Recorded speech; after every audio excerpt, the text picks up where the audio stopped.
have them out, does she? Welcome to the February 5th, 2015 Murfreesboro City Council meeting. I'm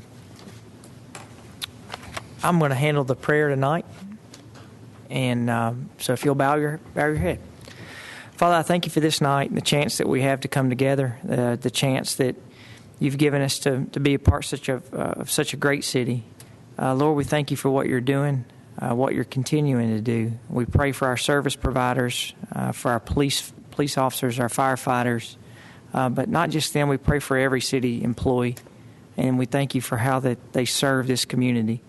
We thank you for our soldiers who are fighting here and are fighting abroad, and ask that you bless them and protect them. Father, thank you for what you're doing. We love and we praise you. Amen. Amen. I pledge allegiance to the flag of the United States of America and to the republic for which it stands, one nation, under God, indivisible, with liberty and justice for all.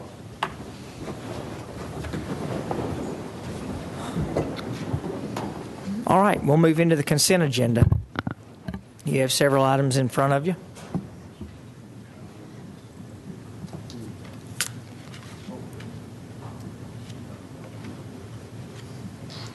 There's no questions. I move we approve the consent agenda. Second. All right, we have a motion and a second. Ms. Wright, we'll call the roll. Ms. Scales Harris. Aye. Mr. Shacklett. Aye. Mr. Smotherman. Aye. Vice Mayor Young. Aye. Mayor Bragg. I'm sorry. I really wrote that. Mayor McFarland. Old habits die There's all hard. kinds of jokes going on right now in my head. Aye. Okay, we'll move into. We're out of order. Yeah, you're out of order. We'll move into the minutes for the January 15th, 2015 regular meeting.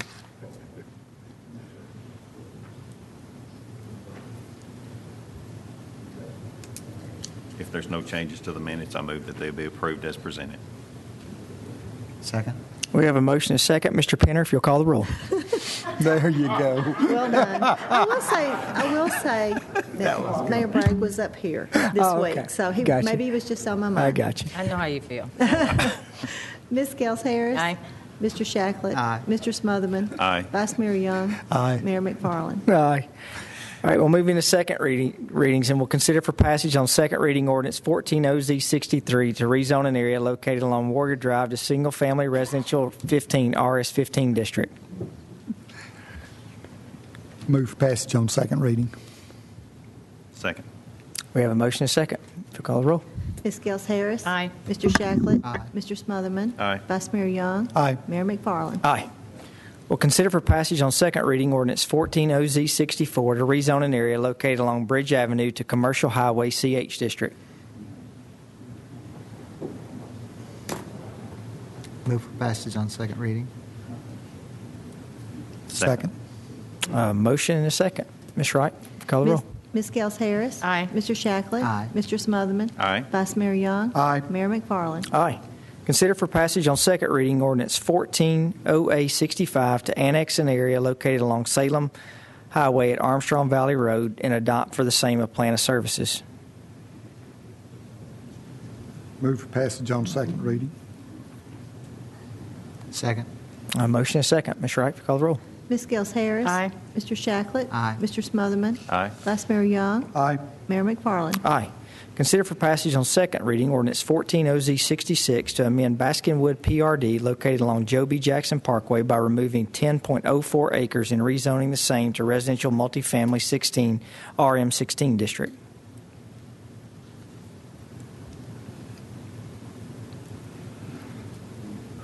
Move for passage on second reading. Second. Motion and second. Ms. Wright?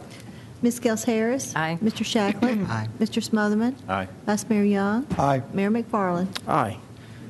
We're going to skip item 8 for tonight. Mr. Griffith is under the weather, and we're going to move into recommendations of the Water and Sewer Board. Mr. Gore. Mayor McFarland, thank you for the opportunity tonight.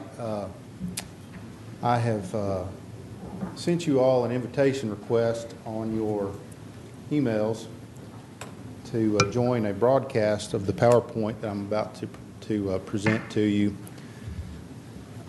It'll be on the TV screens as well. You have to put in your name and your email address once you hit the link.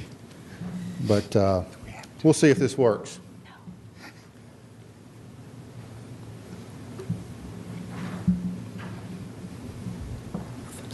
If I can get it up here. I'll give you a crick in your neck.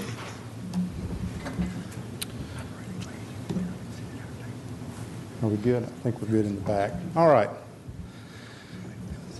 As you all know, hopefully these projects are not projects that came to any shock as a shock to anyone, but we've been working on these for several years. What I've done is I've combined the three items that I have on the agenda into one PowerPoint slideshow. I think they all tie together because ultimately they do culminate and affect the rate design that the Water and Sewer Department has. So we're looking at first the advanced metering infrastructure. This is the wireless radio meter reading project that we've discussed. This is our overall IT master plan. You can see we've kind of numbered how we've progressed through this. We've stayed in that lower left corner because that is primarily dealt with customer interaction and customer satisfaction. We have our Easy Pay, credit card payments, our new customer information system, our new mobility workforce management system. Our interactive voice response is about to come online. And that fifth step is AMI, our advanced metering infrastructure. We've shown the business case. This was shown last year that we have about an 8.55, or at least the business case showed an 8.55 million expenditure, but we showed around a $19.8 million return over a 15-year period.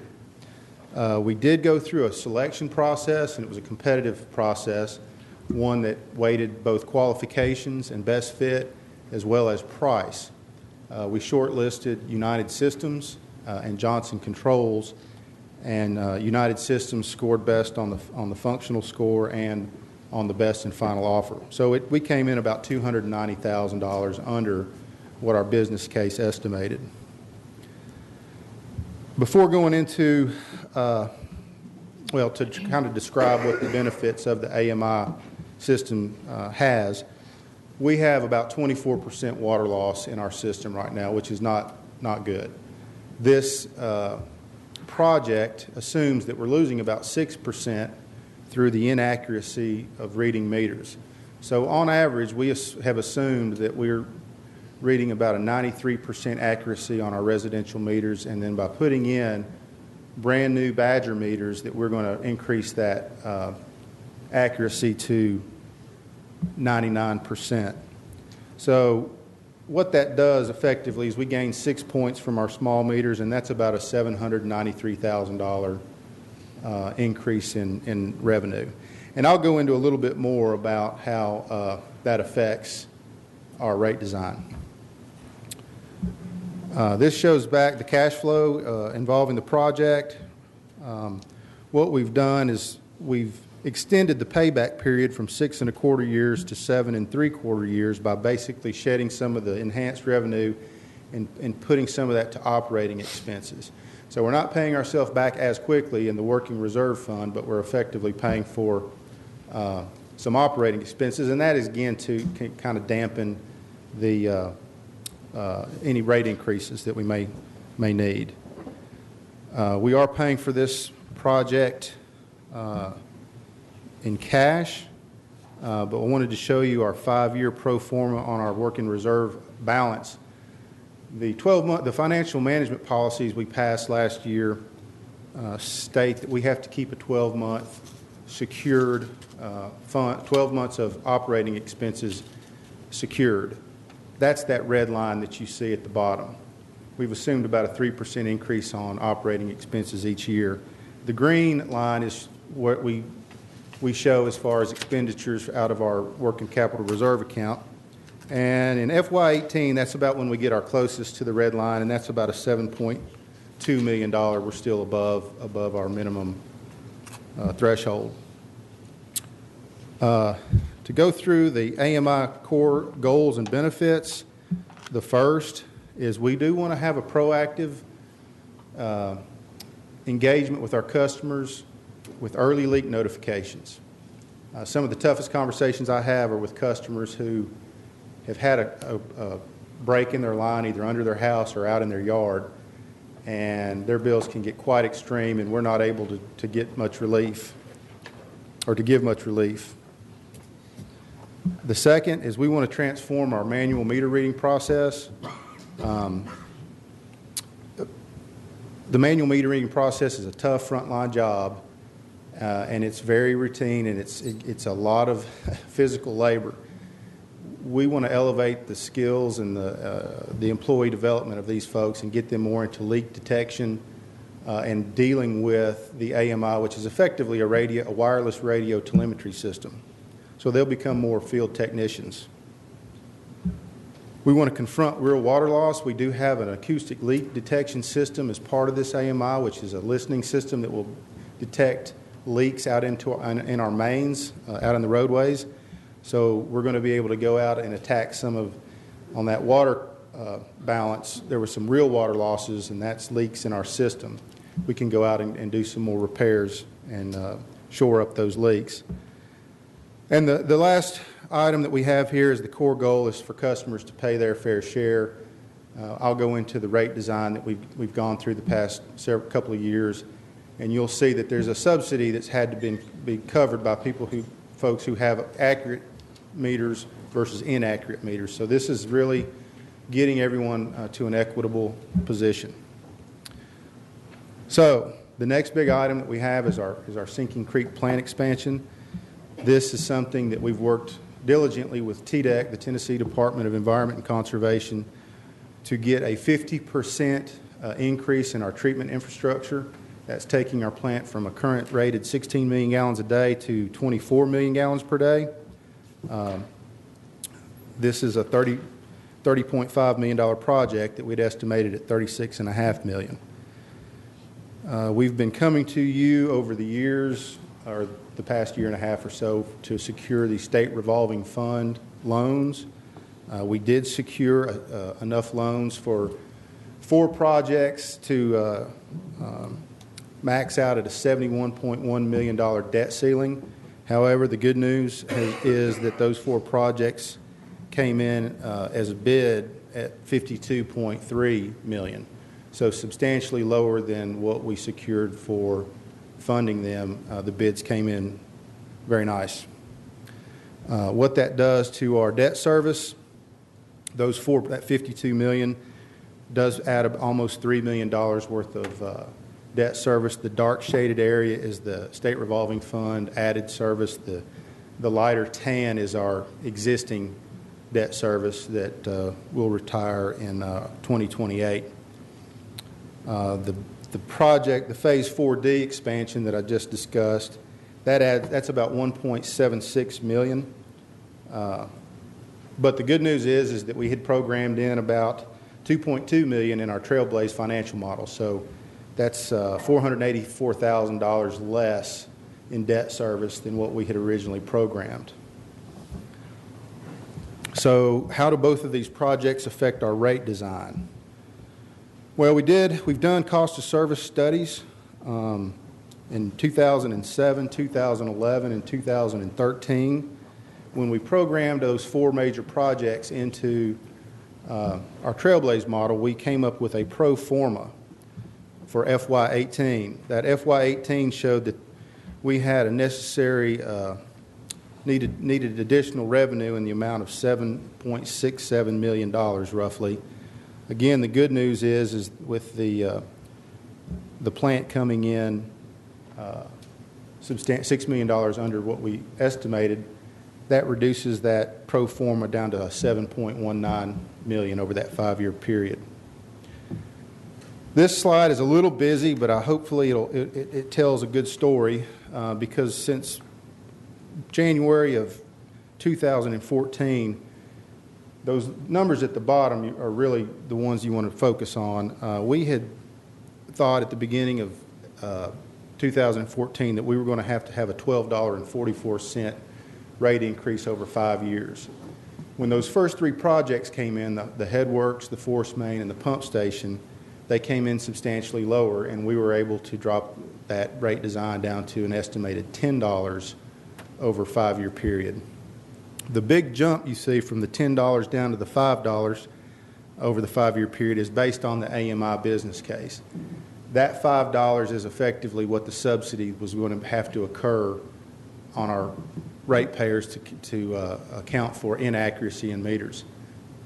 Gaining the 6 points that we estimate, that means that we could drop the rate design to only $5 over a 5-year period.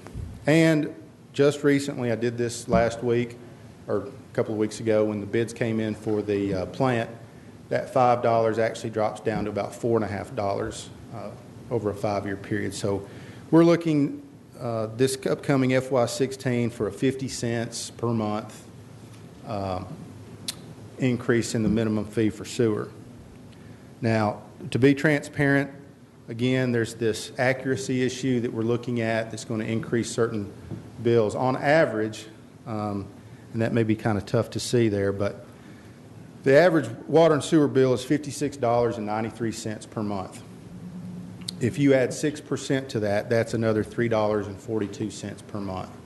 So if you have a 93% accurate meter in the ground right now, and we go replace that with the 99% accurate meter, on average, the average water bill will go up almost $3.50. But that's how we were able to take that $10 over 5-year period rate design down to the $5 by basically picking up this accuracy. And again, we think it should resonate with folks that if you're using 5,000 gallons of water a month, that's what you should be paying for. So we're hoping that people's sense of fairness and equity, they'll understand if their bills go up because they've just been getting a windfall from an inaccurate meter over several years. Some of the options, though, we do want to think about defraying costs to the customer. One of the first things we mentioned was the early leak notification. I know that a lot of folks struggle when they have water leaks. This new system will help identify when water leaks. We should have a 24-hour to 48-hour notification if someone's usage goes way out of normal. So we will be able to contact that residence or that customer and let them know that they need to check on a leak. Right now, it may be 30 or 60 days before we identify that someone has a leak. And you all know a lot of water can pass through a flapper that's stuck in a commode, or if you do have a significant leak under your house, a lot of water can pass in 30 days, and those bills can get high. So that should no longer be the case. We also, the new software allows for water budgeting. People will be able to make adjustments to how they use water, how much water they use. If they want to set a 5,000 gallon a month water budget, they will be able to see and interact with their account on a daily, weekly, monthly basis to make sure that they're staying within those gates. And lastly, a financial assistance program. Community Helpers and Mid-Cumberland Community Action Agency currently do help pay for water and sewer bills for those who qualify for financial assistance. We currently do not participate in funding those agencies, but we are looking at a program that we're going to ask for voluntary donations from our customers to put money into those buckets to help those in financial need. Some things that are coming up. This year we are looking at programming in a FY15 cost of service study. We do this every other year now, and so again, we hope that $4.50, we can actually lower that, but it should put us into a pro forma for FY20 in conjunction with the FY15 cost of service, and we'll see if we may be able to hold tight on future rate increases. I wanted to bring this one slide up because this is just something that I kind of want to keep in front of the council. I keep it in front of our board. We've always worked in that right-hand column as far as annual budgeting from year to year to year. And what we've done is we've migrated to the left where we're looking more now at continuous financial planning. We're trying to get pro formas, rate designs. We're starting to get into more of a horizon financial planning. And that's being driven by our strategic planning. We do an annual strategic planning document. We have embraced the effective utility management model, and we have really aggressively gone into our information technology implementations, which, again, that's just business intelligence, and that should make us more efficient. But in the final column, where we're heading, and I hope to come to you in the future, now that Chapter 2 of our Murfreesboro 2035 plan has been drafted. I know it hasn't been published yet, but it's been presented on. Some of the recommendations in there talk about decision scenario documents such as a water resource integration plan. So we're looking at moving forward with that at a certain point. This is probably a good place to stop and ask for questions before I go into recommendations. Any questions? Mr. Gore, what's the life expectancy of I think you referred to it as a Badger meter? Well, I think it's somewhere in the 10-year, is it 7 to 10-year range? The accuracy is guaranteed actually for 15 years. Okay. The new meter accuracy is for 10, and then 5 whole years for a little bit lesser than that, 99%. We do actually, something we've done last year is we do have a bench test unit. What we're doing is we're testing all the meters in-house in kind of a laboratory environment before we put them in the ground to make sure that the meters we receive from the manufacturer actually meet spec. So once we start this program, we are going to be routinely going out and looking at meters and doing sporadic testing to make sure that these accuracies are maintained, and if they're not, we're going to be sending them back and getting new meters. But I will say this, we did a very significant pilot testing of all the meters, and the Badger meter, it really outperformed all of the other meters that we tested. So it's a very high quality meter. You mentioned customer participation, that they can give extra money Yes, to ma'am. aid that fund to help people. Are you going to ask for like $1 more, or are you going to set a parameter for that? Well, I think we may not want to set a limit, but I think $1 would be great. We've just had discussions with the city manager and city attorney, so I think we've passed the legal hurdle that we're able to participate. But I have to get something in front of my water and sewer board. I've mentioned it like I've mentioned it to you tonight, but we haven't drafted a formal policy. But yes, ma'am, I think we're talking about a magic dollar kind of program. Maybe if somebody's willing to give $5 a month extra, we'll take it.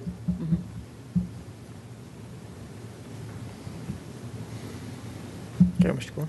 Okay. The recommendations then we'll go through. These are 3 recommendations, and I guess they would need three votes. The first recommendation is that we recommend to City Council, and all these recommendations are endorsed by the Water and Sewer Board, but approve awarding the advanced metering infrastructure project to United Systems and Software in the amount of $8,299,208 and proceeding into final contract negotiations for full-scale implementation of the project. Any questions for Mr. Gore?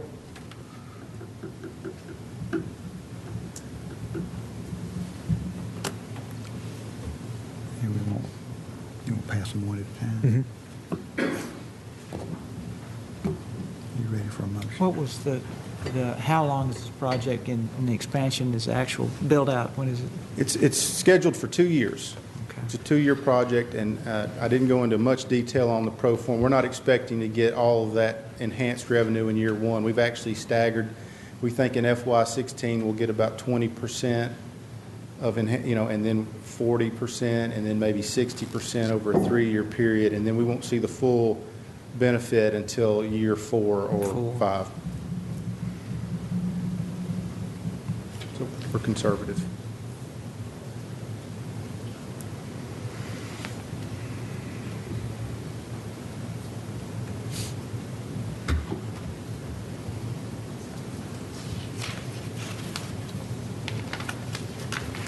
Any other questions?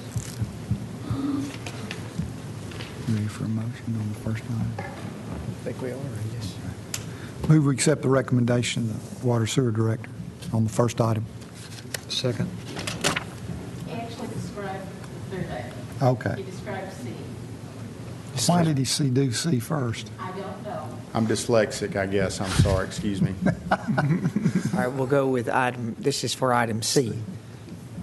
Move that we accept the recommendation of the Water and Sewer Director for item C. Second. Ms. Wright, will call the roll. Ms. Gels Harris. Aye. Mr. Shacklet. Aye. Mr. Smotherman. Aye. Vice Mayor Young. Aye. Mayor McFarland. Aye. Not sure which item this is A, on just the go on agenda. Is it either on one. A? Is It this doesn't A? Okay. As recommended, the City Council approve and award the project of the Sinking Creek Plant Phase 4D expansion to 3D Enterprises in the amount of $30,472,000. I move that we accept item A. A. Second. All right, motion is second. Ms. Wright, will call the roll. Ms. Gels Harris. Aye. Mr. Shacklet. Aye. Mr. Smotherman. Aye. Vice Mayor Young. Aye. Mayor McFarland. Last item, this is a work order with Smith, Seckman, and Reed. It's work order 12-41-019.1 for resident project representative inspection services associated with the Sinking Creek Treatment Plant 4D expansion, an hourly not to exceed amount of $575,000. This 4D expansion is a 900-day project, so roughly 3 years. And I think I said it in my memo, but I would just reiterate that the skill sets necessary for this type of heavy building construction and plant construction is really something that we rely, and I think a best practice to have the design engineer provide a resident project representative. I agree. Move for passage on item 9B. Second. Ms. Wright, call the roll. Ms. Gels Harris. Aye. Mr. Shacklet. Aye. Mr. Smotherman. Aye. Vice Mayor Young. Aye. Mayor McFarland. Aye. Thank you all very much. Mr. Gore, I want to also, I think I can say this on behalf of the City Council as well. When we're making decisions that involve this much money, it tremendously helps to have this much detail in the amount of information that you give us to be able to understand exactly, what we're doing and why we're doing it. So I know for the person who's watching and looking that we just approved $40 million of capital improvements, that this is something that has been going on for years on the planning for this, and you've been very detailed, and the Water and Sewer Board and your staff make it very easy for us to be able to go through and make these decisions. Thank you very much, sir. We take it very seriously, and I do take every opportunity afforded to me to get in front of the council so that there's an openness and transparency, and you understand exactly where we are. So thank you. Thank you very much. We have the reappointments for the Evergreen Cemetery Board in front of you, and there are several. So we have Carl Atkins, Debbie Cope, David Davis, Millie Fight, Ravonda Rucker, Charlie Farrer, Jack Weatherford, Donnie Ayers, Clark Gannon, Wendy Hellam, Ebby Miller, James Patterson, and Kay Gregory Tucker, who we're recommending from the Secretary of Miss Brewer for reappointment to the Evergreen Cemetery Board. So moved. Second. I have a motion and a second. Ms. Wright?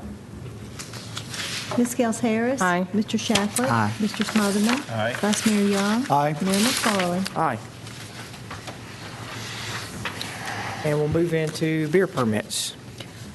We have several tonight for your consideration. We have a restaurant that is only got a name change. It's Nuke's. It has met everything except for the re-inspections by the building codes inspectors, but otherwise we'd like to issue that permit once it's complete. We have a restaurant, Nobody's, that is moving to a new location, and they too are lacking their building codes inspections. Tapatea is also moving, and they lack their building codes inspections. We do have the background checks back on all of these mentioned so far. We have a new Walmart Supercenter opening on Joby Jackson. We lack the building inspection on that location, but we do have background check. And we have a new Speedway opening up at 2908 Memorial, and it also lacks the building codes inspection. So we recommend approval of these once they complete those final inspections, and so they don't have to wait for another meeting. Mayor, because of a distant connection I have with one of the mentioned names on here, I'm going to not vote on this item. Okay.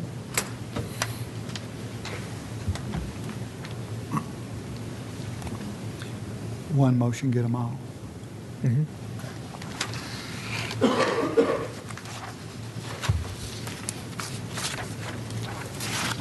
Mayor, move for passage on recommendation. Okay, we have a motion. Second. Second. Ms. Wright? Ms. Gels Harris. Aye. Mr. Shacklet. Aye. Mr. Smotherman. Pass. Vice Mayor Young. Aye. Mayor McFarland. Aye. All right, we'll now move into payment of statements.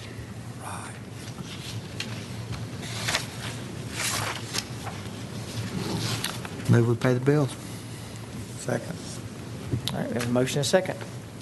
Ms. Gels Harris. Aye. Mr. Shacklet. Aye. Mr. Smotherman. Aye. Vice Mayor Young. Aye. Mayor McFarland. Aye. We have any other business for the staff or city council? I have a quick question. No, we have a resident here who is for the private trash pickup that we've discussed. What's our timeline on that? I think we're shooting for the end of the month. We met earlier this week and had a good session, and I think got most of the details worked out. Probably toward the last meeting in February. Okay. All right. And Rob, could you give us a quick update of where we're at on the MAG report? Sure. They are, I would think, be about 30 days out. They had to get some additional input from the leadership team, and they did that, I believe, last week. So they're back now, continuing to work on that. So I'm hoping about 30 days.